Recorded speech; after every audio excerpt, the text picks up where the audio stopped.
The coronavirus crisis has escalated nationwide, with the U.S. now shattering its own record for new daily COVID cases. More than 441,000 new infections were reported yesterday. That's the most ever in one day. In the past week, the U.S. has seen more than 240,000 new cases a day on average. And as the Omicron variant spreads like wildfire, the CDC is defending itself from criticism over its new isolation guidance. The agency said this week that people who test positive for COVID but are asymptomatic can stop isolating after 5 days. They should still wear a mask in public. Dr. Rochelle Walensky, director of the CDC, was on CBS Mornings earlier. Here's how she explained the agency's reasoning for not including a testing requirement. We know a PCR test would not be viable because that PCR can stay positive for up to 12 weeks, for months and months. But for the antigen, this is a really important question, and that is because we don't know how this antigen performs with regard to predicting transmissibility towards the end of your period of infection. We know it performs really well during that period where you're initially infected. Since it wasn't going to make a difference in our recommendations, we did not recommend an antigen at that period of time. So I want to bring in Justin Gill. He's an urgent care nurse practitioner, the vice president of the Washington State Nurses Association, and a health policy lecturer at the University of Washington, Bothell. So Justin, Jerome Adams, who was the Surgeon General under the Trump administration, criticized the CDC's move on Twitter yesterday. He also suggested adding a testing requirement to the agency's isolation guidance. So given what we heard there from Dr. Walensky and your own experience with the virus, does that make sense to you to do, and would you do anything differently? Well, thank you so much for having me on this morning. I would say that no, it doesn't really change anything. And I actually think that Dr. Walensky's comments on this speak to something that hasn't been brought up enough, which is that if you continue to test somebody, especially with a PCR test that is very sensitive and specific, what happens is you can detect that virus for weeks and in some cases months beyond the initial infection. But that does not necessarily mean that that person is infectious and can transmit COVID-19. The best data that we do have to support someone ending an isolation period or quarantine is the number of days from the onset of symptoms or the exposure, or the days from the test if someone is asymptomatic. And ensuring that somebody wears masks when they are in that 5 to 10 day period of time. I actually, in my clinic, we test COVID patients frequently. We've been seeing a large number of these test requests come up. And we advise patients not retest, as the CDC states, for that 3-month period of time after the initial infection, unless there's any absolute indication to do so, like new classic symptoms of COVID after a new exposure, those types of things. So I think that the decision to avoid including testing as part of the return to work requirement is a good one. And then we also have to look at the availability of resources. I'll tell you, one of my busiest days ever in my career as a nurse practitioner was yesterday because of the uptick in need for testing.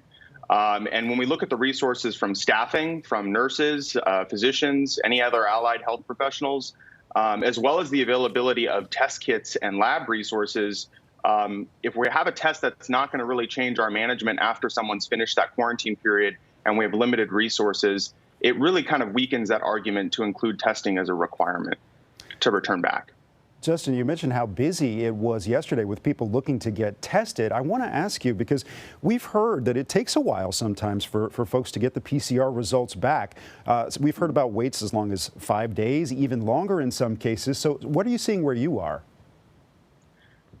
Yeah, the testing times have increased. I would say specifically over Christmas weekend. I think part of that is related to the holiday, but also the large number of tests that are being sent to the lab. PCR is the gold standard type of test. It's a part of a group of testing called molecular testing. What you find at home are antigen tests, which, they have limited accuracy in picking up infection. They can miss a lot of cases, but they're still helpful because they're cheap and they're quick. So, when we start to see these outbreaks go up, we see these case rates go up, we start to see the demand put on our labs increase. So, the wait times have increased over the past few days. And that's something that I think from a policy perspective, we definitely need to work on. and also maybe considering the availability of at-home molecular tests, which are similar to a PCR.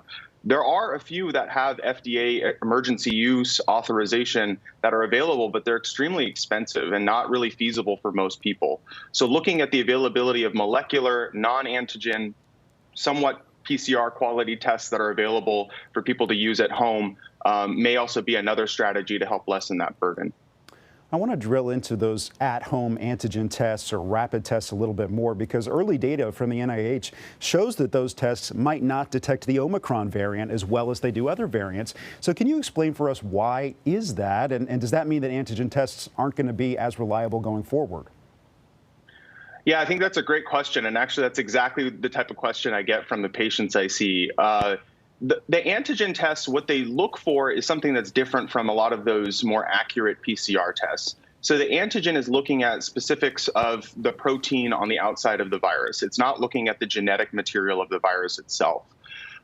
So in general, the thought process with antigen tests is that you need to have a significantly high viral load in order to be able to detect it on those tests, whereas those PCR or molecular tests pick up a far fewer number of virus particles because it can amplify their genetic material.